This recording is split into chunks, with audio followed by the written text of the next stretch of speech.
from the outside looking in, Taj, it almost seems like from the conference championship to now, and you went through this when you played South Carolina in late November and then the Orange Bowl January 3rd, it almost probably feels like a new season because there's such a layoff. How do you guys deal with that?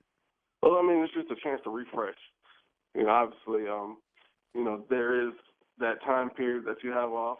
You have about a week off before you get back to practice after the last season of the game up until the bowl game. So for us, I mean, it was just rejuvenation. You had to go out there and focus on what you need to focus on.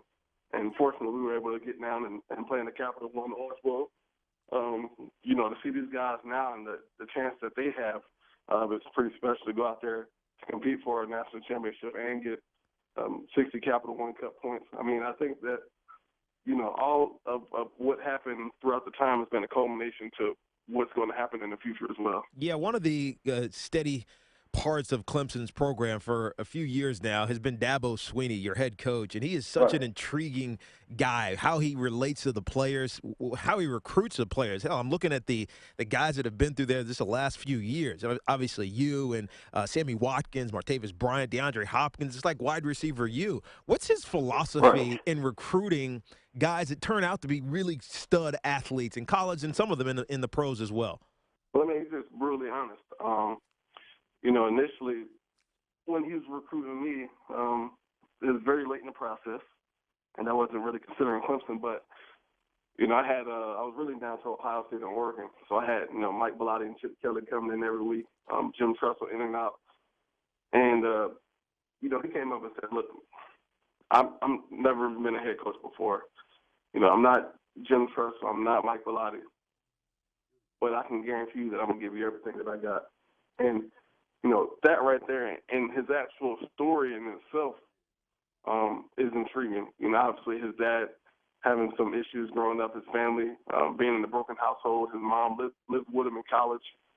And, he walked on to Bama, earned a scholarship. And all those things, and to see the success that he had, fortunately, some of the guys that came to Clemson earlier were more of big picture guys. And if you can learn from a guy like that and take knowledge from a guy like that who's been through failure and has found a way to succeed, then not only are you going to get better as a player, but you're going to get better as a person. And that was the big message. That was his whole philosophy, is to just be honest, and everything is coming to fruition.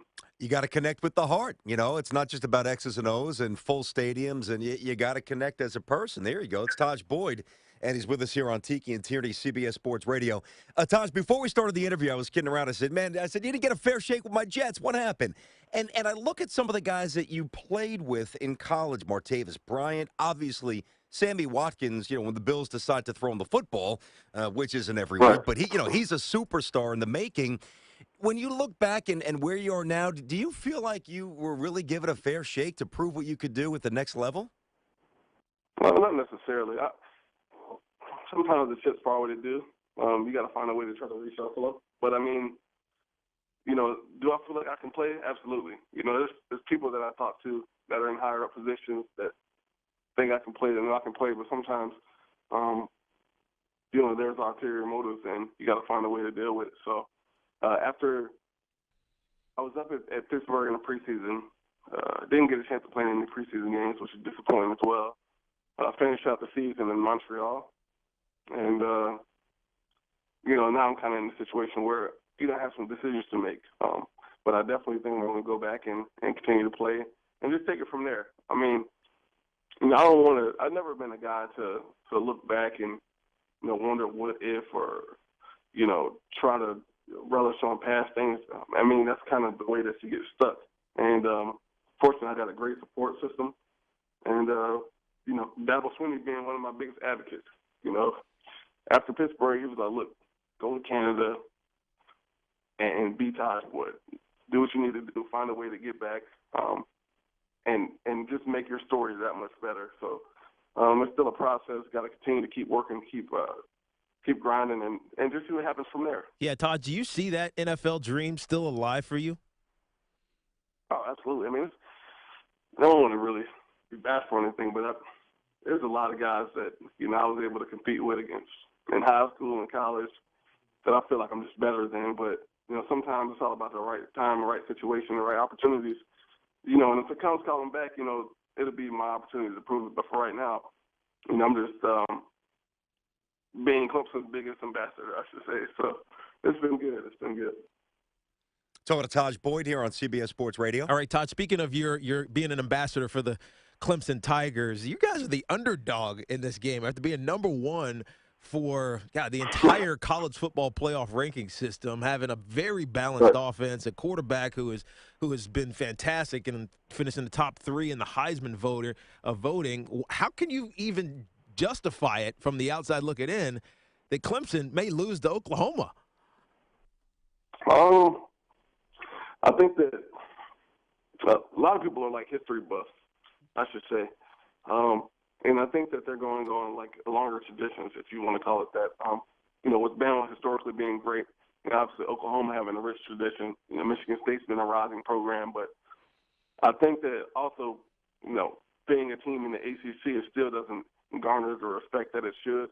But again, these guys have to come out there and compete.